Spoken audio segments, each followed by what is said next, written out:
आपला आजचा दासबोध आहे आणि या दासबोधामधील समास 6वा देवशोधन नाम आणि यातील शेवटचा दशक 6वा आणि यातील शेवटचा समास आहे आणि त्याचं नाव काय आहे तर अनिर्वाच्य किंवा अनुर्वाच्य. म्हणजे जे काय आपल्याला प्रत्येक माणसाला वाचेनं सांगता येणार नाही आणि म्हणून देवाचा शोध कसा घ्यायचा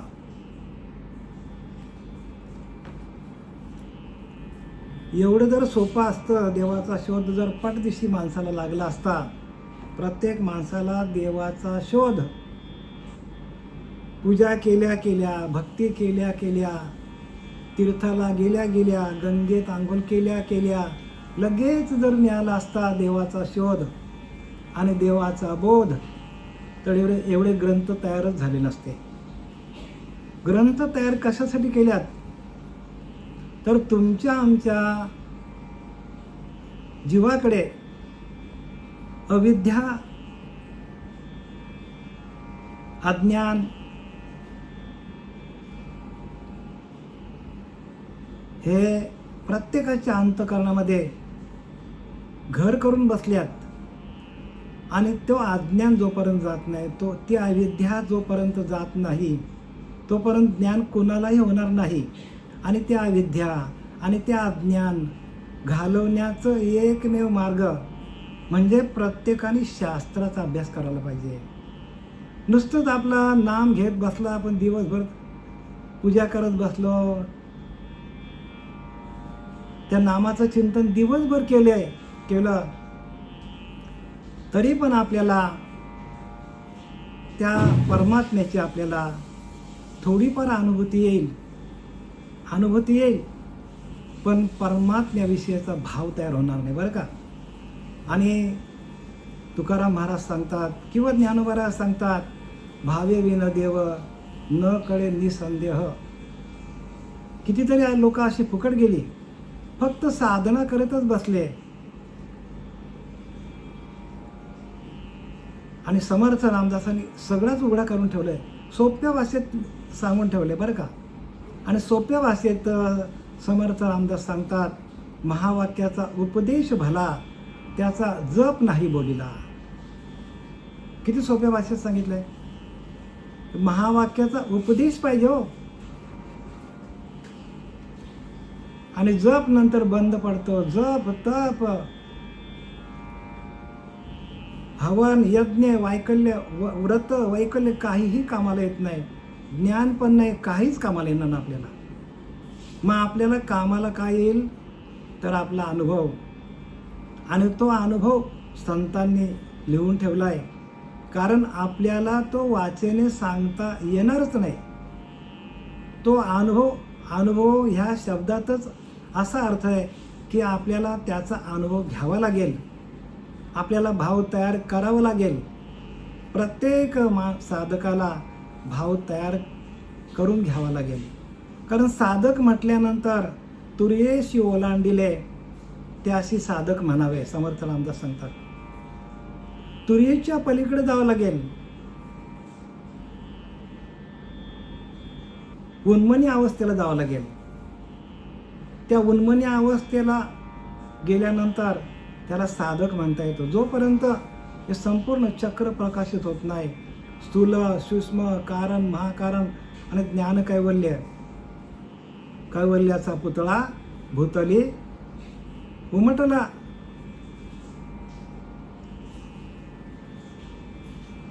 हे ज्ञानोबारांच्या बाबतीत सांगितले संतांनी. तसं आपल्याला तुर्येसही ओलांडिले तया नाव साधक बोलिले. तुर्येच्याही पलीकडे जावं लागेल आणि अशा अवस्थेला गेल्यानंतर ते समाधान आहे, ते अनिर्वाच्य आहे. म्हणजे पहिलाच समर्थांनी या समासाच्या पहिलीच ओळी लिहिलेली आहे. दुसरी ओळी लिहिली, काय लिहिली याच्यामध्ये, पहिलीच समाधान पुसता काही बोली जे ऐसे नाही, तरी ते कैसे आहे सर्वही निरोपिले. समाधान कशाला म्हणतात? समाधान म्हणजे ज्या ठिकाणी शांती आहे, ज्या अंतःकरणावरती त्या नामाचा भाव आहे, जिथं शांती नांदते, त्याला समाधान सांगितले.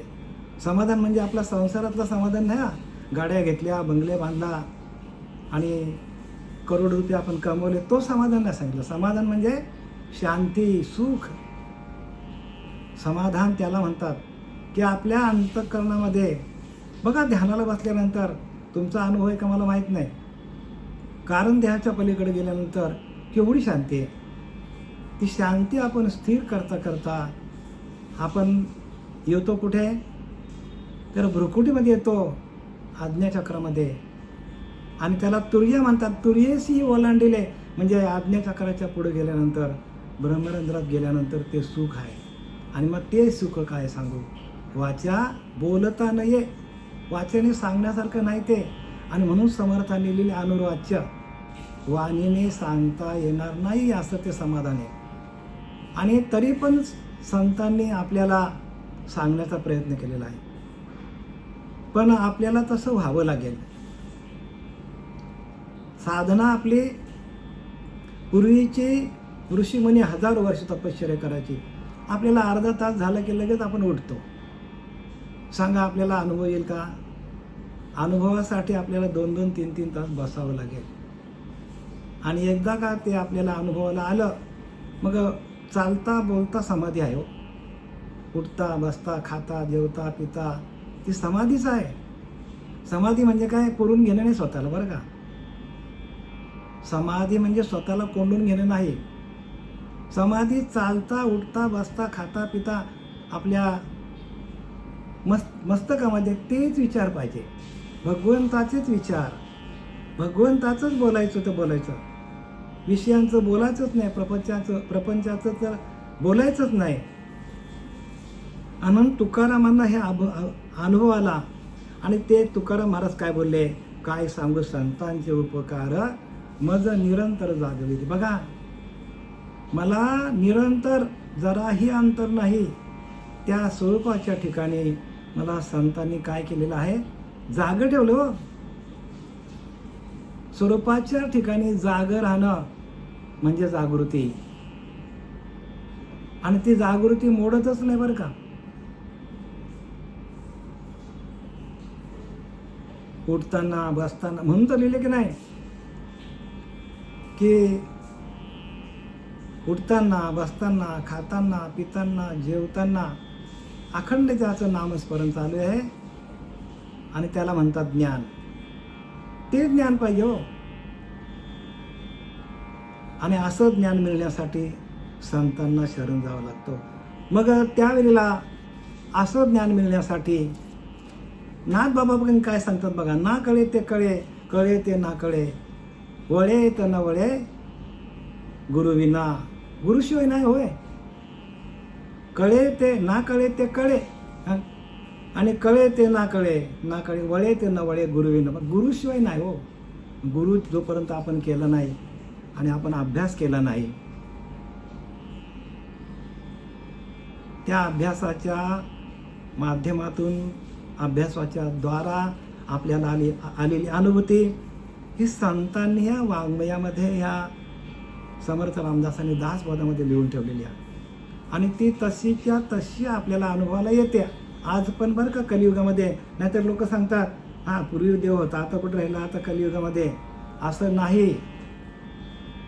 देव अखंड आहे, देव येत नाही जात नाही. हो, हे संपूर्ण जग जरी उदंड कल्पांत झाला तरी नाश नाही तयाला. माया त्यागे शाश्वताला ओळखावं. हो, तो शाश्वत आहे.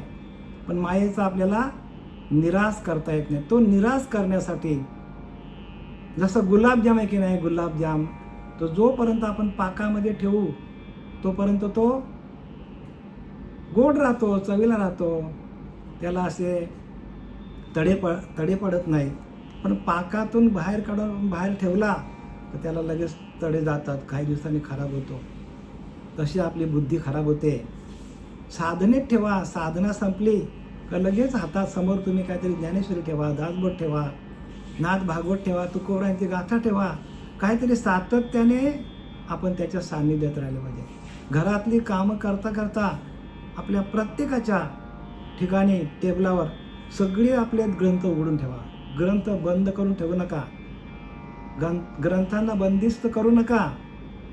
कारण ग्रंथ बंदिस्त केले, ग्रंथ कपड्यात बांधले तर आपण पण आपल्याला ज्ञान काहीच मिळणार नाही. म्हणून ग्रंथ टेबलावर ठेवा. एक एक काम करताना प्रत्येक ओवी पाठ करा.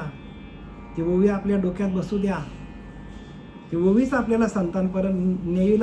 कारण ते लिहिलं कोणी ती ओवी? ज्या संतांनी लिहिलंय ते संतच देव आहेत. संततेची देव, संततेची देव.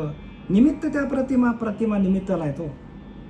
आणि म्हणून आपल्याला आता या दशक 6वा आणि देवशोधन म्हणजे देवाचा शोध कसा घ्यायचा, तर पहिल्याच ओळीत सांगितलं आहे की समाधान पुस्तकाही बोली द्यायचा नाही.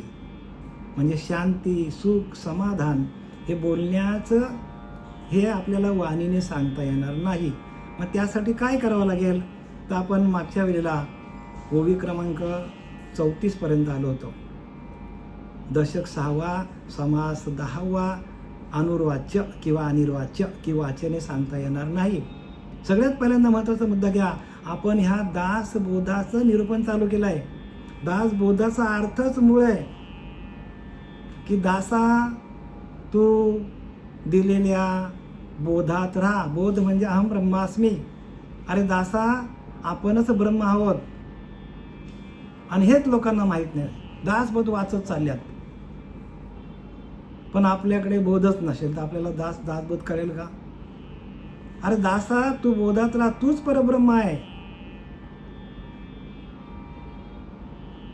आपणच परब्रह्म आहोत आणि त्याची अनुभूती आपल्याला येण्यासाठी ग्रंथ आहेत, येण्यासाठी साधना आहे.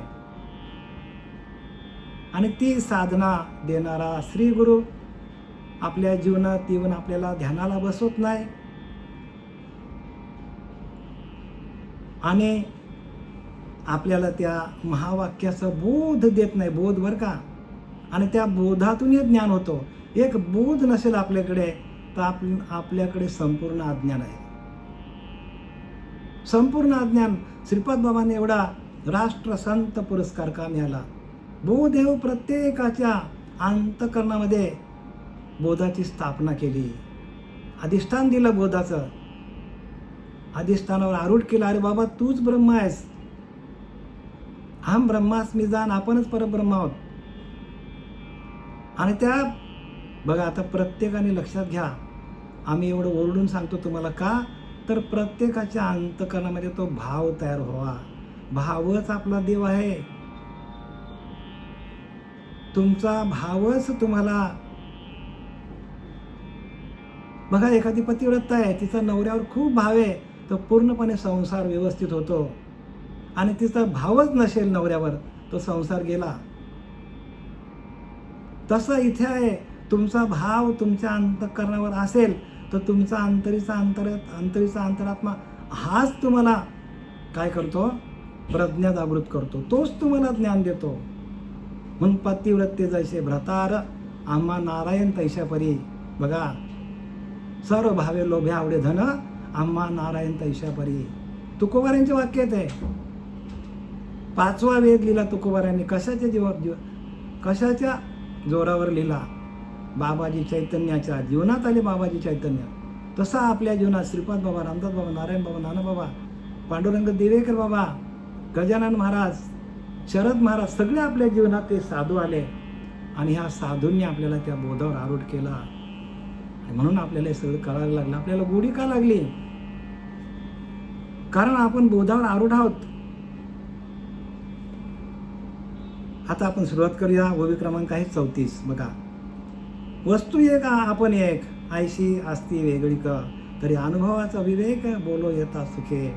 वस्तू एक आणि आपण एक, देव एक आणि आपण एक. होईल का मला सांगा? ज्ञान होईल का? फक्त माहिती होईल. माहिती, मी नेहमीच म्हणत असतो की नाही, इन्फॉर्मेशन इज नॉट नॉलेज. माहिती जमा करणं म्हणजे ज्ञान नाही. ज्ञानासाठी तुम्हाला ज्ञान स्वरूप व्हावं लागेल. म्हणून काय सांगू संतांचे उपकार मज निरंतर जागविते, म्हणजे स्वरूपाच्या ठिकाणी मला जाग ठेवतात. आणि स्वरूप साक्षात्कार कशातून होतो तर अनुसंधानातून. माझे अनुसंधाने विन, माझे अनुसंधाने देख, संकल्प जाणे निश्चय, मध्याजी चोख याच नाव, ऐसा मी आथेला वशी, माझ्या स्वरूपा पावशी. ज्ञानोबाला सांगतात, 9व्या अध्यायामध्ये ज्ञानोबाला सांगतात, ऐसा मी आथेला होशी, माझ्या स्वरूपा पावशी, या अंतःकरणीचं तुझं पाशी गुज सांगी जत. अंतःकरणातलं गुह्य ज्ञान तुला मी अर्जुना सांगितलं, तसं हे सगळं गुह्य आहे. आणि गुह्य ज्ञान करण्यासाठी साधूची संगत करायला पाहिजे. हरिपाठाला जाणं, हरिपाठ गाणं, हरिपाठाला नाचणं करू नाही का, करा ना, सगळं करा, पण स्वरूपाच्या ठिकाणी एकरूप व्हा. आणि जी गोष्ट आपल्याला स्वरूपापासून लांब करते, मग ते हरिपाठ असो नाही तर अजून काय असो, पण ते त्याच्यापासून लांब व्हा. कारण आपलाच नुकसान होणार आहे. आपलाच आपण काय करतो, आत्मघात करतो, आपल्याच आत्म्याचा घात आपण करतो. कारण आपल्याच अंतरीच्या अंतरात्म्याशी आपण एकरूप होत नाही. आणि जी साधना आपल्याला ह्या स्वरूपापासून वेगळी करत असेल ती टाकून द्या ना, काय कामाचे आपल्याला ते मोठेपणा कशाला पाहिजे आपल्याला. ज्ञानच आपल्याला त्या भगवंतापर्यंत पोहोचू शकतो. दुसरं कोणतंही साधन नाही जगामध्ये. ज्ञानाला एवढी किंमत आहे. तरी अनुभवाचा विवेक बोलो येता सुखे. तरी आता मी तुम्हाला अनुभव काय असतो तो तुम्हाला आता मी सांगतो. कोण सांगतात? समर्थ रामदास सांगतात. वस्तू एक आपण एक ऐशी असती वेगळी क, तरी अनुभवाचा विवेक बोलो येता सुखे. अनुभवाचा विवेक तुम्हाला मी सांगतो, आणि अनुभवातून आलेल्या विवेकातून तुम्हाला सुख मिळणार आहे. सुख कशामध्ये आहे? अनुभवात. आणि अनुभव सांगता येत नाही. अनुभव ज्याचा त्यानेच घ्यायचा, तो दुसऱ्याला सांगता येत नाही. अनुभव घेता घेता घेता घेता त्या ज्ञान स्वरूप अवस्थेमध्ये आपण जाऊन पोचलो, त्या भगवंताशी एकरूप झालो, तर आपण सांगायला उरतच नाही. सांगायलाच उरत नाही. साधू दिसते निराळे, परंतु ते स्वरूपी मिळाले, अवघे मिळून एकची झाले. देहातीत वस्तू देहाच्या पलीकडची वस्तू आहे, आणि देहाच्या पलीकडच्या वस्तूशी ते एकरूप झाले. आणि आपण सगळे अजून देहावरच आहोत. आपला अजून मनाचा मन पण गेला नाही. आपण अजून मनावरच आहोत. आपली साधनाच नाही आपल्याला जमत, तर आपण पुढे कसं जाणार? साधना करता करता साधनाच आपल्याला सिद्ध अवस्थेकडे घेऊन जातो. आणि ती सिद्ध अवस्था येण्यासाठी सातत्याने साधूची संगत धरायला पाहिजे. संसारातल्या गोष्टी टाकून द्यावं, काहीच कामाच्या नाही तुम्हाला येणार. त्या गोष्टी उलट्यात आपल्याला अडकून टाकणार. संसार टाकू नका बरं का, म्हणजे प्रपंच टाकू नका, पण प्रपंचातल्या गोष्टी कमीत कमी बोला, जास्त बोलू नका. जास्तीत जास्त चर्चा करा, आत्मचर्चा. कारण आत्मचर्चेमध्ये भगवंत आहे. माझी आत्मचर्चा विशद उदंड गाती तेथे तिष्ठतो मी नारदा. अरे नारदा, माझी जिथं आत्मचर्चा चालू आहे ना, आत्मचर्चा, त्या ठिकाणी मी माझं वास्तव्य असतो. आणि ते वास्तव्य तुम्हाला तयार करायचं. प्रत्येक साधकाला ते वास्तव्य तयार करायचं. आत्मचर्चा ही चालली आपली आत्मचर्चाचे बरं का. या आत्मचर्चेतूनच आपल्याला भगवंताची प्राप्ती आहे. माझी आत्मचर्चा विशद, म्हणजे विषयांना शह देऊन, विषयांना बाजूला करून, उदंड गाते. उदंड म्हणजे खूप वेळपर्यंत, जी ज्या आधी अनादी काळापासून जी भगवंताविषयी जे काही संतांनी लिहिले ती आत्मचर्चा. गाती तेथे तिष्ठतो तुम्ही नारद. तेथे मी नारदा, तेथे मी असतो. वेगळेपणाची माता ते लटकेची वंदेची सुता. म्हणून या अभिन्नता मुळींचा आहे. आता इथं दृष्टांत काय दिला? वेगळेपणाची माता, ते लटकेची वंदेची सुता. मला एक इथं उदाहरण दिलं की एखादी वंद्य स्त्री आहे, वंद्या स्त्री, तिला मुलगाच झाला नाही आणि आपण त्याचं नाव ठेवलं, जमेल का? आपण बोलतो ना का वंदेच्या पुत्राला नाव ठेवलं. वंदेच्या पुत्राला नाव ठेवता येईल का? वंदेला पुत्रच झाला नाही हो, कारण ती वांज आहे. तशी आपली भक्ती वांज आहे. जोपर्यंत तुर्या उन्मनी अवस्थेला जात नाही आपण, उन्मनी कुठलेच विचार मनात नसतील, आपण आहे मी कुठे करावा विचार म्हणे ज्ञानदेव निवृत्तीच, आपण कुठे आहोत?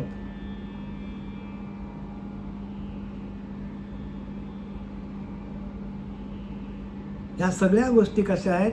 सांगण्याच्या पलीकडच्या आहेत. अनुभव घेणं, अनुभव आले ते या जगा अंगा ते या जगा देत असे.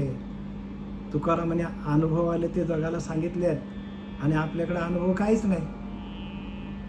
का आपल्याकडे अनुभव नाही? तर आपल्याला कळतच नाही दासबोध काय लिहिले. आपल्याला हरिपाठ कळत नाही, हरिपाठाचा अर्थ नाही जमत, ज्ञानेश्वरीचा अर्थ जमत नाही. का जमत नाही आपल्याला? ह्याला कारण आपली श्रद्धा कमी पडते, आपलं शास्त्राचं वाचन कमी पडतो, आपली उपासना कमी पडतो, आपलं ध्यान कमी पडतो, आपल्याला रीत माहीत नाही. कारण सद्गुरु बोध जेव्हा झाला तेव्हा चौध्याचा अंत आला, त्याने निदध्यास लागला स्वस्वरूपी. बघा, चौध्याचा अंत आला. सद्गुरु बोध ज्यावेळेला सद्गुरु आपल्याला बोध देतात की आपणच परब्रह्म, हम ब्रह्मास्मीचा बोध जेव्हा देतात तेव्हा चौध्याचा अंत आला. म्हणजे स्थूल, सूक्ष्म, कारण, महाकारण चारही ध्याचा काय होतो? निरसन होतो. त्याने निदध्यास लागला स्वस्वरूपी. मग पाचव्या अध्यायामध्ये आपण जातो. स्थूल, सूक्ष्म, कारण, महाकारण आणि ज्ञान कैवल्य. म्हणजे ज्ञानोत्तर भक्ती आपल्याला जमली पाहिजे. आता जे आपल्याला चालले, आपल्याला जे काय नाम दिलेलं आहे त्याचं आपण काय करतो? चिंतन करतो. पण ज्ञानोत्तर भक्ती म्हणजे काय? उत्तर आपल्याला त्या ज्ञानाची आपल्याला ओढ लागावी आणि अशी ओढ लागावी की भगवंत आपल्याला कधी भेटेल, भगवंताची भेट कधी होईल आपल्याला, आणि झालेली भेट आपल्यापासून जाता कामा नये.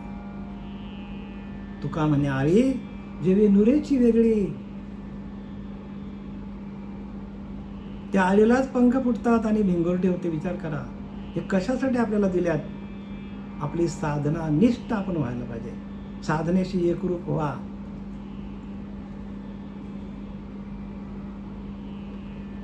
वेगळेपणाची माता ऐशी ते लटके वंदेची सुता. मला सांगा, त्या वंदेला पुत्रच नाही, तिला माता म्हणता येईल का? बघा समर्थ किती सांगतात. अहो बारीक बारीक बोधातून आपल्याला तुमच्या आमच्या संसारात प्रपंचातले जे काय अनुभव तेच सांगतात सगळे संत, आणि तरी आपल्याला कळत नाही.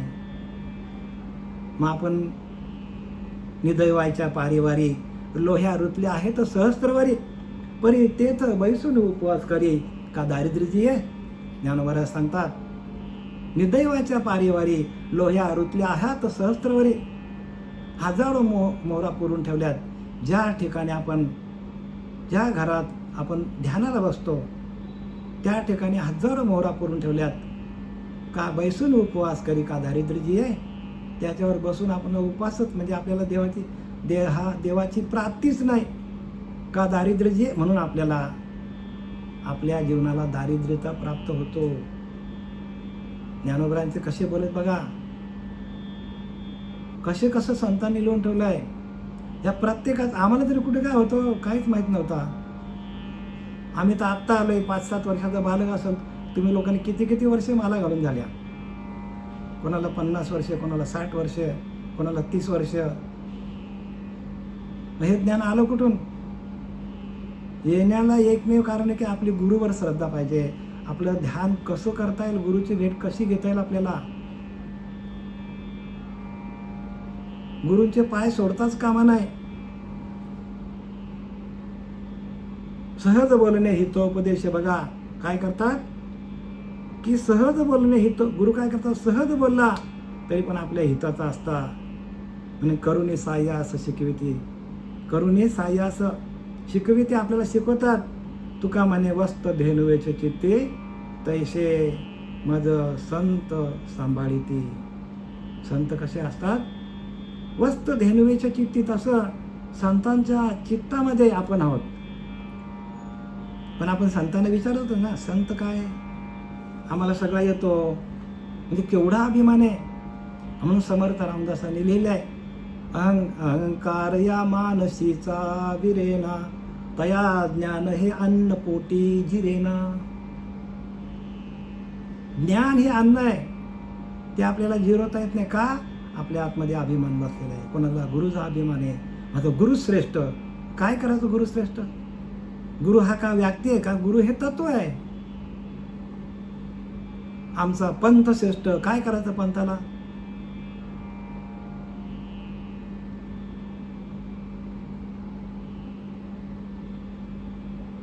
आपलं हित कशात हे ज्याने त्याने ओळखा. हिताकारणे संगती सज्जनांची, समर्थ रामदास सांगतात. आपलं हित ज्याच्यामध्ये आहे त्यासाठी संतांची संगत धरा. आणि जर आपलं हित आपल्याला कळत नसेल आणि आपण जर नको त्या माणसांची, नको त्या व्यक्तींची संगत आपण पकडली आणि आपण जर त्यांच्या नादाला लागलो आणि आपलं आयुष्य निघून गेला, इथे कोणाची बा काय गेले, ज्याचे त्याने अनहित केले.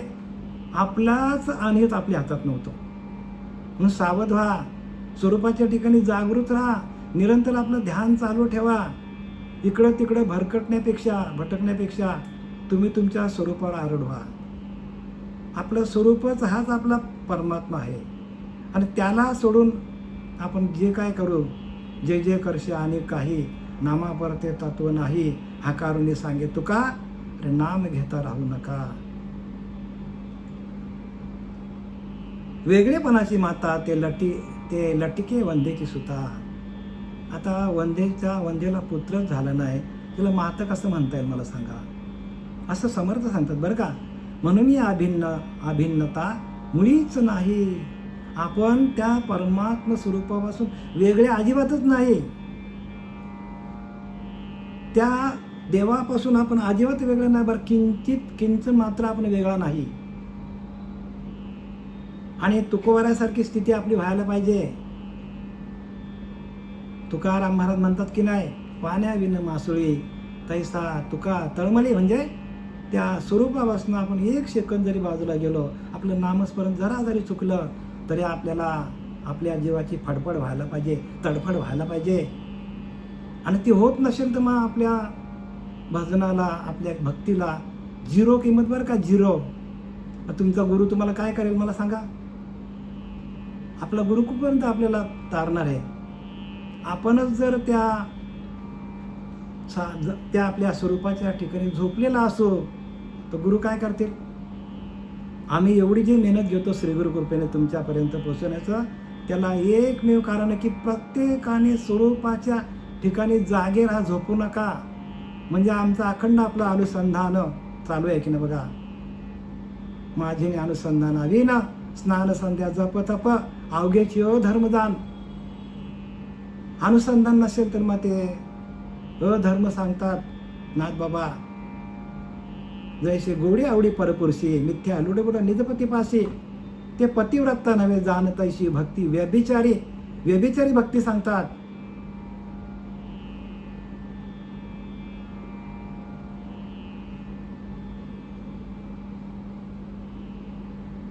काय सांगतात?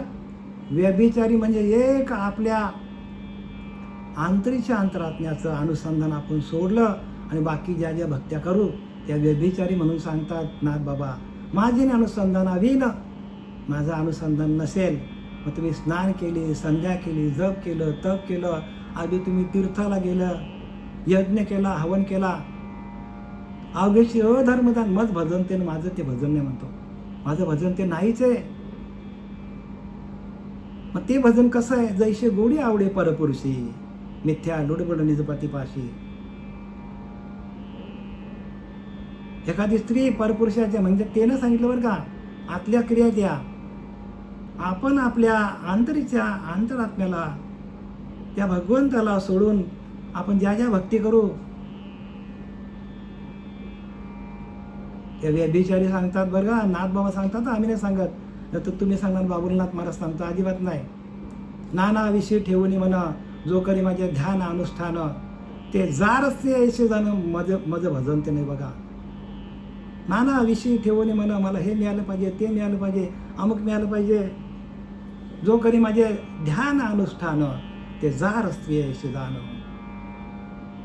जार स्त्रियांसारखं सांगतात. प्रत्येकाने यातनं आपल्याला काय पाहिजे तेवढंच द्या बरं का, आणि त्याचं तुम्ही स्वतःहून त्याचा अर्थ काढा.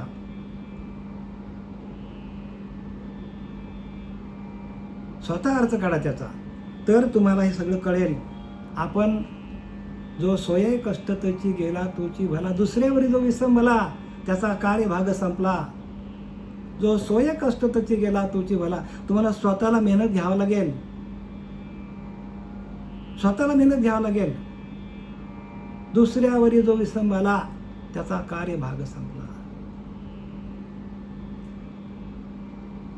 आपल्याला दुसऱ्यावर विसंबून राहून जमणार नाही, आपल्याला स्वतःलाच करावं लागेल. हो, जो सोये कष्ट त्याची गेला तोची भला. आपण स्वतःला कष्ट घ्यावं लागतील. आपल्याला प्रत्येकाने कष्ट घ्या बरं का, कष्टाविन फल नाही. कष्ट केले नाही तर बघा, प्रपंचात पण आपण कष्ट केले नाही तर आपल्याला जेवायला कोण देणार आहे. तसं आपल्याला भगवंताची आपण एकरूप झालो नाही तर आपल्याला ज्ञान कसं प्राप्त होणार आहे.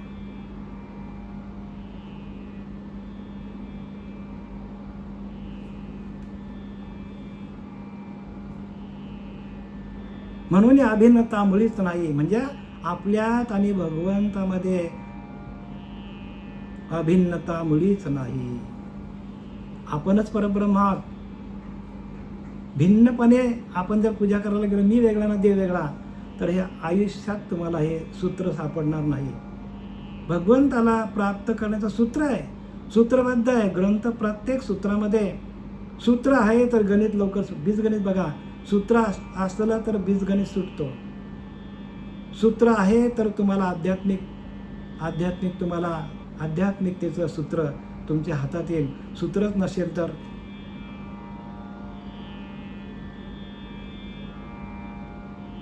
अजन्मा होता निजेला, त्याने स्वप्न देखिला, सद्गुरु शरण गेला, संसार दुखे.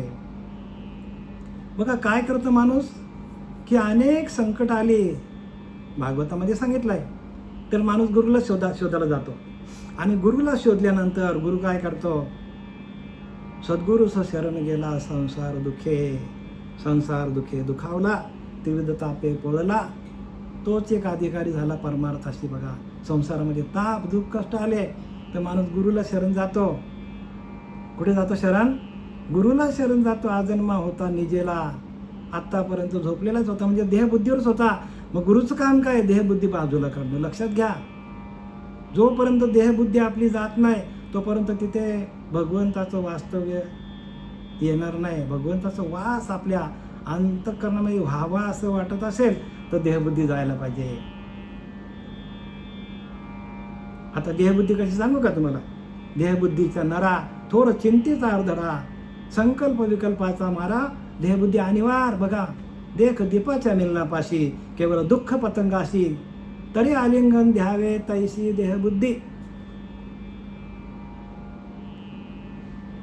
काय करतो पतंग? तो रस्त्यावरची लाईट असतात बघा, त्या लाईटवर जाऊन काय करतो, त्या बल्बवर आपटतो आणि स्वतःचे डोळे फोडून घेतो आणि तिथेच मरतो. तशी आपली देहबुद्धी आपल्याला सोडत नाही. देहबुद्धीच्या नारा, थोर चिंतेचा अडथळा. चिंता कशाला करायची? चिंतेने शरीर घटत जाय. चिंता करण्यापेक्षा चिंतन करा, भगवंताचं नामस्मरण करा. देख दीपाच्या मिलनापाशी, केवळ दुःख पतंगाशी. त्या दीपाच्या मिलनापाशी केवळ दुःखच आहे हो. तसं या संसाराच्या अंगी अवघीच व्यसने, आम्ही या चिंतने शुद्ध झालो. तुकोबाऱ्या सांगतात हो, संसाराच्या अंगी व्यसन आणि फॅशन. सगळी व्यसनं आहेत आणि फॅशन तर पहिल्यांदा पाहिजे. पण आम्ही ह्या चिंतने शुद्ध झालो. तुकाराम मला सांगतात, आम्ही या भगवंताच्या चिंतनामध्ये शुद्ध झालो. तसं तुम्ही पण भगवंताच्या चिंतनातच शुद्ध व्हा. चांगलं निरूपण सांगा बरं का, सांगा लवकर या प्रत्येकाने. आम्ही वाट बघतो तुमच्या प्रत्येकाच्या मुखातून. आम्हाला निरूपण ऐकायचं आहे आणि ते स्वरूपावरतीच ऐकायचं बरं का. बाकी जगामध्ये जे काय चाललं आहे ते काय सगळं बाजारू आहेत. ते बाजारू, आपल्याला काय त्यांच्याशी घेणं नाही. अजन्मा होता निजेला बघा, जन्मामध्ये ती देहबुद्धी होती ती तशीच आहे. त्याने स्वप्न देखिला. एक आधीच स्वप्न आहे कुठला, देहबुद्धीचा. आणि तो देहबुद्धी घेऊन झोपलाय, त्याला दुसरं स्वप्न पडला. म्हणजे दोन स्वप्न आहेत की नाही. एक अगोदरच अज्ञानाचा स्वप्न आहे, अज्ञानामध्ये निजलाय, झोपलाय. मग अज्ञानामध्ये निजले ना, अज्ञानाचेच स्वप्न पडणार ना. आलं लक्षात काय बोलतो तो. तुम्ही समजा स्वरूपाचं ध्यान करता करता तर तुम्हाला देवाचंच स्वप्न पडतील. कृष्ण परमात्म्याच्या लीला स्वप्नात येतील. तुमच्या स्वप्नामध्ये कुठल्या तरी मंदिरामध्ये गेलो, दर्शन घेतो, असं काहीतरी येईल तुमच्या स्वप्नामध्ये. काहीतरी चांगलं येईल की नाही, की स्वप्नामध्ये आपल्याला बाबा भगवान शंकर भेटले, कृष्ण परमात्म्याने दर्शन दिलं असेल. पण ते येणार नाही का आपण देहबुद्धी. आपण सगळे संसाराचे स्वप्न आहेत. म्हणजे आपण देहबुद्धीच्या नरा, देहबुद्धीवर आहोत. म्हणून देहबुद्धीची आत्मबुद्धी करावी आणि सदा संगती सज्जनांची धरावी. समर्थ रामदासांनी लिहिले सरळ की देहबुद्धी आपल्याला आत्मस्थितीपर्यंत जायचं असेल तर संतांची संग धरा. संतांची शरण गेल्याशिवाय आपल्याला जन्म मरणाचा फेरा चुकवता येणार नाही. आपण कुठपर्यंत आलोय तर अजन्मा तो निजेला, त्याने स्वप्न देखिला. सद्गुरूस शरण गेला, संसार दुःखे. सद्गुरूला शरण गेला आणि का तर संसारामध्ये ताप दुःख कष्ट आले म्हणून. आणि मग सद्गुरूला शरण गेल्यानंतर सद्गुरू त्याला बोध देतात की बाबा रे, तूच परब्रह्म आहेस, हम ब्रह्मास्मी जाण, आपणच परब्रह्म आहोत. आणि त्या ब्रह्मनामावर श्रद्धा ठेवता ठेवता मनुष्य काय होतो, ब्रह्मस्वरूपच होतो. ब्रह्मनाम श्रद्धा, ब्रह्मनामाला सोडून ब्रह्मनामावरच श्रद्धा पाहिजे. आणि ब्रह्मनामच आपल्याला काय करेल, ब्रह्मापर्यंत नेईल. ज्याचं आपल्याला चिंतन असेल तसंच होणार. जे तेवी जिते ने अवसरे, आवडून जीवीवर मरणाचे निमेरे फार हो लगे, मरणी जायचे आठवे, तो तेची गती ते पावे. म्हणून अर्जुना सदा स्मरावे मातेची तुवा. अंतकाली आपली जसं अंतिमती तशी प्राणी अजानगती. म्हणून आपण काय करायला पाहिजे, ध्यान करा, सातत्याने चिंतन करा, त्याला धरून ठेवा. त्या नामाला अखंड चिंतन विठोबाचं करा, शास्त्र वाच.